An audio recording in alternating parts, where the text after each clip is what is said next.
Hey, stop, tu roules sur le boulevard BD, ces albums sont faits pour toi. L'âne et le seigneur de Castellet. Été 1107, en Espagne, pendant que Rorda de San Martí, le jeune seigneur de Castellet, chasse le canard dans les marais sur cette terre, une caravane approche de son fief. Il y a là l'évêque de Barcelone et le prévôt de Santa Maria de Solsona. Ils viennent apporter à la nouvelle chapelle la relique des reliques, un morceau de la Sainte Croix. Les terres voisines sont propriété du monastère de San Cugat. Lorsque Rorda y abat un faucon, ça ne va pas être du goût du diacre qui bénéficie de la juridiction des lieux en l'absence des seigneurs de Santa Oliva. Le conflit va prendre une toute autre tournure lorsque les Almoravides vont arriver en masse. L'armée berbère vient piller la région. Si les Catalans veulent repousser les Sarrasins, ils vont devoir s'allier. Été 1838. Péninsule ibérique. Carlistes et libéraux s'affrontent depuis 5 ans. Certains ne savent même plus pourquoi ils se battent. Dans les collines arides, accompagné par son âne petit gris, le vieux Cusmé chasse le lièvre. Il est dans la misère depuis que les libéraux l'ont accablé d'impôts. Une troupe de miliciens vient le chercher afin qu'il aille exfiltrer le jeune Joanet Mayol, le fils des Mayol de chez Mayol, enrôlé de force.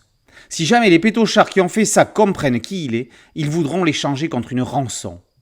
Pour forcer la main à Cusmet, pour qu'il ramène le jeune homme, les miliciens prennent son âne en otage. Après Sorcière 1617, l'année du déluge, Oriol Garcia Querra est de retour chez ID+, avec 2 jeux de guerre aux références historiques précises. Le Seigneur de Castellet a été initialement prépublié en Espagne en 2014. Nous sommes en pleine razzia almoravide. Le château de Castellet contrôle le passage de la rivière Foix et l'ancienne Via Augusta. Le château frontière, d'un rôle défensif, passera à un statut résidentiel. En 1107, au moment des faits, un simple conflit de voisinage s'efface devant une attaque destructrice. Comme quoi, en période difficile, des ennemis peuvent s'allier pour se serrer les coudes et être plus forts.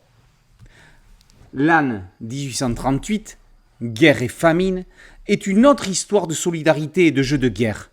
Le contexte historique reste réaliste, mais on est plus dans une farce. Le récit a un côté très théâtral.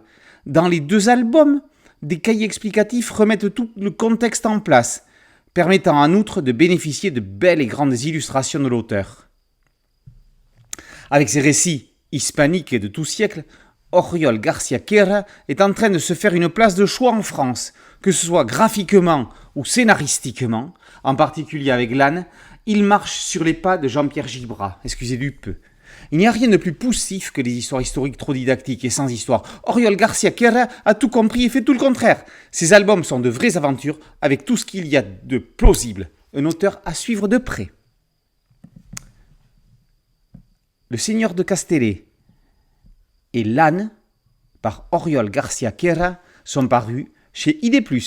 Boulevard BD, c'est un podcast audio, une chaîne YouTube et un site dédié. N'oubliez pas de liker, de partager et de vous abonner. A très bientôt sur Boulevard BD. Ciao.